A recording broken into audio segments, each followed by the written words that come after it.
स्वागत है दोस्तों। स्टडी फॉर यूपीएससी में हम लोग कुछ महत्वपूर्ण टॉपिक यूपीएससी प्रीलिम्स 2026 के लिए देख रहे हैं, जिसमें पहला चीज़ आज हम लोग देखेंगे इकोलॉजी से ये संबंधित है। स्टेनोथर्मल, यूरीथर्मल, स्टेनोहेलाइन और यूरीहेलाइन। ठीक है, तो पहले हम लोग स्टेनोथर्मल के बारे में बात करते हैं। इसका हिंदी आपको दे सकता है तनुतापी। आप स्टेनोथर्मल पे गौर कीजिएगा। तो स्टेनोथर्मल एक जीव होता है जो तापमान की बहुत कम सीमा को ही सहन कर सकता है। आमतौर पर इस जीव के लिए वातावरण स्थिर होना चाहिए। अगर तापमान में थोड़ा या ज़्यादा भी, थोड़ा कमी या थोड़ा वृद्धि भी अगर होती है तो ये बहुत ज़्यादा प्रभावित होने लगता है। उदाहरण के लिए इसमें कोरल, अंटार्कटिक की कुछ मछलियाँ। मतलब स्टेनोथर्मल का मतलब समझ लीजिए नैरो, जो आपको कम तापमान को ही सहन कर सकता है। तो इसका उल्टा क्या होगा? यूरीथर्मल, यानी पृथु तापी इसको बोलते हैं। यानी कि वो जीव जो तापमान की बहुत बड़ी सीमा को भी सहन कर सकता है। इसीलिए अलग अलग तापमान में भी आपको जीवित रहता है। पर्यावरण परिवर्तन के प्रति ये अत्यधिक सहनशील होते हैं, जैसे मेढक, छिपकली, ऊंट इत्यादि। तो ये हो गया स्टेनोथर्मल और यूरीथर्मल। अब हम लोग देखते हैं स्टेनोहेलाइन और यूरीहेलाइन। देखिए स्टेनोहेलाइन का हिंदी मतलब होता है तनु लवनी, लेकिन ये ध्यान रखिए, आपको क्या ध्यान रखना है स्टेनोहेलाइन के बारे में। तो फिर से वही बात, इसका मतलब होता है नैरो। तो जो जीव लवणता की बहुत कम सीमा को सहन करेगा उसको स्टेनोहेलाइन जीव कहेंगे। यानी अगर पानी में नमक की मात्रा बदले तो ये बहुत ज़्यादा प्रभावित होने लगता है।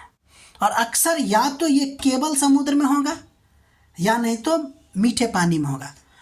ठीक है, ये दोनों जगह नहीं रह सकता है। या तो केवल समुद्र में रह रहा है तो समुद्र में रहेगा, अगर पानी में, मीठे पानी में रह रहा है तो मीठे पानी में रहेगा। ये कभी मीठे पानी और कभी समुद्र में नहीं जा सकता है। ठीक है, अगर जाएगा तो इसको दिक्कत हो जाएगी। ठीक है, इसको हम पराशरण में, साइंस में आपको बताएंगे। यहाँ ध्यान दीजिए, इसका उदाहरण आप लोग स्टारफिश, भूलिएगा नहीं, किसका नाम है? स्टेनोहेलाइन का, और जेलीफिश। ठीक, अब हम लोग देखते हैं यूरीहेलाइन। देखिए यूरीहेलाइन का मतलब वही पृथु लवणी होता है जो लवणता की बहुत अधिक सीमा को सहन कर सकता है। ठीक है, ये मीठे पानी और खारे पानी दोनों में रह सकता है। और अक्सर ये आपको एस्चुरी, समझ में आ रहा है ना एस्चुरी क्या होता है? डेल्टा और एस्चुरी अब याद आ गया होगा। तो अक्सर एस्चुरी वाले पार्ट में पाया जाता है। उदाहरण के लिए सैल्मन, तिलापिया और ईल जैसे जीव जो है आपको, वह यूरीहेलाइन के अंतर्गत आता है।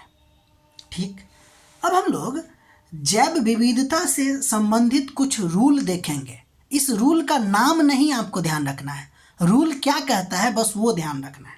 ठीक है, एलेंस रूल के बारे में बात करते हैं, जो शरीर के बाहरी अंग, गौर कीजिएगा, बाहरी अंग और जलवायु के संबंध के बारे में बताता है। ये क्या बताता है कि ठंडा क्षेत्र में जो जीव होंगे ना, उसका बाहरी क्षेत्र छोटा होगा, यानी बाहरी अंग छोटा होगा। जैसे अगर भालू है, पोलर बियर, तो उसका कान छोटा होगा, पूंछ छोटा होगा, पैर छोटा होगा। जबकि जो गर्म क्षेत्र में रहने वाले जीव होंगे ना, उसका बाहरी अंग बड़ा होगा, यानी कान बड़ा होगा, पूंछ बड़ा होगा, पैर बड़ा होगा। समझ में आ रही बात? यानी ठंडा क्षेत्र में रहने वाले जीव का अंग छोटा और गर्म क्षेत्र में रहने वाले जीव का अंग बड़ा। कौन सा? बाहरी। ठीक, ऐसा क्यों होता है? तो ऐसा होता है ताकि उष्मा का आपको संरक्षण हो सके। आप जानते हैं ना कि ठंडा क्षेत्र में आपको उष्मा का उत्सर्जन नहीं होना चाहिए। इसीलिए जो आर्कटिक क्षेत्र में रहने वाले या ठंडा क्षेत्र में रहने वाले आर्कटिक फोक्स हैं या पोलर बियर है, इसके छोटे कान, छोटे पूंछ, छोटे पैर होते हैं। लेकिन जो गर्म क्षेत्र में रहने वाले जीव होते हैं, जैसे फेनॉक्स फॉक्स नाम से, जिसका कान बड़ा होता है, डेजर्ट हेयर, इसका कान बड़ी होती है, लंबी टांगें होती है। समझ में आई बात? ठंडा क्षेत्र में रह रहे हैं, बाहरी अंग छोटा होगा। गर्म क्षेत्र में रह रहे हैं, बाहरी अंग बड़ा होगा। ठीक। एक और है बर्गमान रूल है, नाम को भूल जाइए। ये शरीर के आकार और जलवायु के बीच में संबंध बताता है। देखिए, वहाँ आपको जलवायु और बाहरी अंग का संबंध था, और यहाँ जलवायु और शरीर के आकार का बात कहता है जो ठंडे। अच्छा, पोलर बियर के बारे में सोचिए, उसका देह कितना बड़का होता है लेकिन अंग सब कितना छोटका होता है। तो वही वाली बात है कि ठंडा क्षेत्र में रहने वाला जीव का शरीर बहुत बड़ा होता है, जबकि गर्म क्षेत्र में रहने वाले जीव का जो शरीर होता है उसका आकार जो होता है वो छोटा होता है। ठीक। मतलब अगर दोनों को हम एक साथ जोड़े तो ठंडा क्षेत्र में रहने वाले जीवों के शरीर का आकार बड़ा, जबकि बाहरी अंगों का आकार छोटा, जबकि गर्म क्षेत्र में रहने वाले लोगों के शरीर का आकार जो होता है वो छोटा और बाहरी अंगों का जो आकार होता है वो बड़ा होता है। ठीक है। तो देखिए, ये जो आपको है ठंडा क्षेत्र में शरीर का आकार बड़ा, ये आपको सरफेस एरिया और वॉल्यूम के अनुपात से जुड़ा हुआ है। अगर बड़ा शरीर होगा तो सरफेस एरिया क्या हो जाएगी, कम हो जाएगी, वॉल्यूम ज़्यादा हो जाएगा, और ऐसा होगा तो शरीर से गर्मी कम बाहर निकलेगी।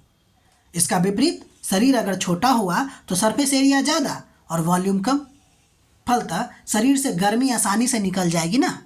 गर्मी में रहने वाले जीवों को तो चाहिए ना भाई, गर्मी ज़्यादा बर्दाश्त थोड़ी होगा। कुछ और बात करते हैं। नोट के तौर पे आप ध्यान रखिएगा कि जो आर्द्र या गर्म क्षेत्र में रहने वाले जीव होते हैं ना, उसके शरीर का जो कलर होता है वो गहरा होता है, जबकि जो शुष्क एरिया में ड्राई रीजन में रहने वाले होते हैं उसका रंग हल्का होता है, फेंट कलर होता है। उसी तरह मछली की अगर बात करें तो जो ठंडा क्षेत्र में रहने वाला मछली है ना, उसकी वर्टिब्रा कशेरुकी की संख्या जो होता है वो बहुत ज़्यादा होता है।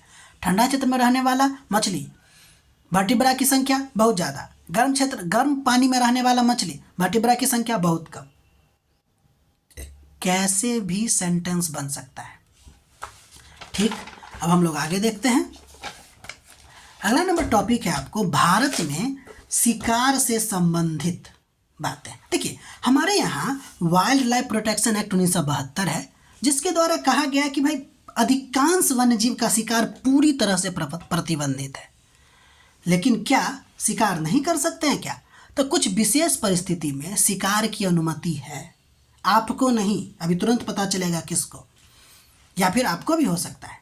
देखिए, शिकार की अनुमति मिल सकती है, जैसे अगर मानव जीवन को खतरा आ जाए, गंभीर रूप से वह जानवर घायल या बीमार हो और बचना उसका मुश्किल है तो उसको मार दिया जाता है। अगर कोई जानवर खेती को, संपत्ति को बहुत ज़्यादा नुकसान पहुंचा रही है, इन परिस्थितियों में जो राज्य के मुख्य वन्य जीव वार्डन होते हैं वो अनुमति दे सकता है जानवरों को मारने का। ठीक। ध्यान दीजिएगा, इस कानून में, वाइल्ड लाइफ प्रोटेक्शन एक्ट 1972 के कानून में कहा गया है कि अगर किसी व्यक्ति की रक्षा में मारे गए जीव या घायल वाले जीव को अगर मारा गया तो वो जो होगा वो किसकी संपत्ति होगी? तो सरकार की संपत्ति होगी। ठीक। वाइल्ड लाइफ प्रोटेक्शन एक्ट जो है 1972, उसमें जानवरों को अलग अलग शेड्यूल में रखा गया है संरक्षण के स्तर को लेकर। जैसे अगर शेड्यूल 1 और 2 की बात करें तो इसको बहुत ज़्यादा संरक्षित मानते हैं, जबकि 3, 4 में सामान्य रूल है और 5 में खासकर कुछ हानिकारक जीवों को रखा गया है। ठीक। तो वन्य जीव के शिकार से संबंधित कुछ बातें क्वेश्चन बन सकता है आपको। ठीक है। अब अगला नंबर हम लोग देखने जा रहे हैं PAR के बारे में। पहले PAR का फुल फॉर्म देख लेते हैं। इसका मतलब होता है फोटोसिंथेटिकली एक्टिव रेडिएशन। तो सौर विकिरण आप जानते हैं ना, सूर्य से आने वाला विकिरण या सूर्य से आने वाला किरण को सौर विकिरण कहते हैं या सनलाइट, जिसका उपयोग पौधा प्रकाश संश्लेषण के लिए करता है। ठीक है। यानी कि PR क्या है? तो सौर विकिरण का वह भाग जिसका उपयोग पौधा प्रकाश संश्लेषण में करता है, वह सौर विकिरण PAR होगा। सौर विकिरण का भाग है, यह पूरा नहीं है। इसका तरंग दैर्घ्य मेनली 400 nm से 700 nm होता है, यानी लगभग दृश्य प्रकाश के जैसा ही PAR होता है। PAR की विशेषता, तरंग दैर्घ्य को ध्यान रखिएगा, 400 से 700। रंग, इसमें लगभग सभी 7 कलर जो बेबी ग्योर का होता है ना, जो हम लोग देख सकते हैं, वो आता है PAR की सीमा में। लेकिन मुख्यतः नीला, हरा और लाल को हम लोग देखते हैं, क्योंकि आप जानते हैं कि पौधा का जो क्लोरोफिल होता है वह मुख्यतः नीले और लाल रंग के प्रकाश को एब्जॉर्ब करता है। और ज़्यादातर तो आपको प्रकाश संश्लेषण जो होता है वो लाल रंग के प्रकाश में ही ज़्यादा होता है, ठीक है ना। इसके अलावा देखिए कि पृथ्वी पर आने वाला सौर विकिरण का लगभग PAR जो होता है वो 45% भाग ही होता है, और उसका भी लगभग ये 2 से 10% ही यूज कर पाता है। नहीं समझे? अभी आगे समझिएगा तुरंत। देखिए ये सौर विकिरण है ना, मान लीजिए कि सौर विकिरण पृथ्वी पे आता है 100%, उसका लगभग 10% तो UV होता है, पर सूर्य मतलब पौधा यूज ही नहीं कर सकता। उसका 45% इंफ्रारेड होता है। बाकी जो 45% होता है वो PAR है, यानी पौधा के प्रकाश संश्लेषण के लिए उपलब्ध सौर विकिरण PAR है। लेकिन क्या इसका पूरी तरह से यूज कर पाता है क्या? तो नहीं। PAR का भी यह पौधा जो है सिर्फ 2 से 10% ही यूज कर पाता है। ऐसा क्यों? क्योंकि कुछ भाग या तो वो पत्तियों के द्वारा परावर्तित कर देता है, या फिर कुछ पत्तियों से ट्रांसमिट हो जाता है, बाहर निकल जाता है, या फिर कुछ गर्मी के रूप में उत्सर्जित हो जाती है। समझ में आ रही बात? तो PAR ध्यान रखिएगा। और PAR का कितना प्रतिशत प्लांट यूज करता है फोटोसिंथेसिस में? 2 से 10%। अगला नंबर हम लोग देखने जा रहे हैं जलीय पारितंत्र के विभिन्न मंडल। देखिए पारितंत्र में ना प्रकाश की उपलब्धता, गहराई और किनारे के दूरी के आधार पर इसको अलग अलग पारितंत्र में मतलब अलग अलग मंडल में बांटा गया है। किसको? जलीय पारितंत्र को। जिसमें पहला नंबर है लिटोरल मंडल, जिसको बेलांचली मंडल भी कहते हैं।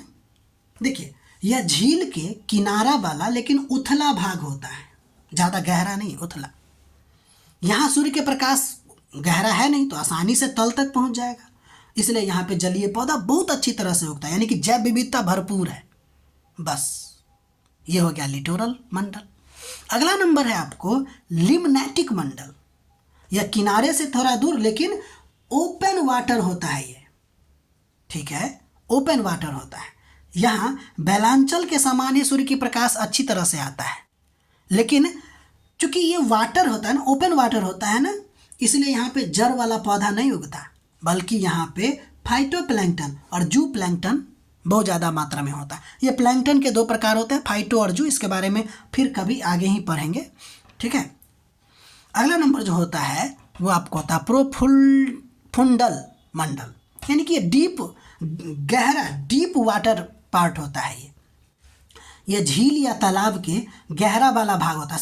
सीधे समझिए लिम्नेटिक मंडल के जस्ट नीचे वाला पार्ट, जहाँ पे प्रकाश नहीं पहुँच पाता है, यानी कि यहाँ पे प्रकाश बिल्कुल नहीं पहुँच पाता या बहुत कम मात्रा में होता है। अगर बहुत कम मात्रा में होता तो बताइए यहाँ फोटोसिंथेसिस होगा क्या? नहीं होगा, ठीक है ना। और इसीलिए यह भाग अन्य क्षेत्रों की तुलना में ठंडा होता है और साथ ही साथ डेंस भी होता है, क्योंकि गर्म ज़्यादा होगा नहीं, ठंडा होगा, और ठंडा पानी क्या होता है? डेंस होता है, ठीक है।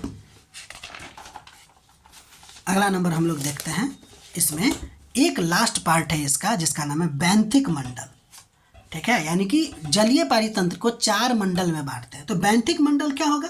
ये तल वाला पार्ट होता है जिसको बॉटम कहते हैं। यहाँ पे मिट्टी या तलहट या तलछट या सेडिमेंट में रहने वाले जीव पाए जाएंगे। यहाँ पर अपघटक की भूमिका ज़्यादा होती है। प्रकाश यहाँ पे पहुँचेगी क्या? बिल्कुल नहीं, पूरा एकदम अंधकार वाला पार्ट होता है, ठीक है। तो ये है आपको इकोलॉजी से रिलेटेड कुछ इम्पोर्टेंट टॉपिक। बाकी अगला दिन हम लोग और भी कुछ टॉपिक लेके आएंगे। तब तक आपको अगर हमारा प्रयास अच्छा लग रहा है तो लाइक कीजिएगा, शेयर कीजिएगा, सब्सक्राइब कीजिएगा और अपना पढ़ाई कंटिन्यू रखिए। मिलते हैं अगले वीडियो में।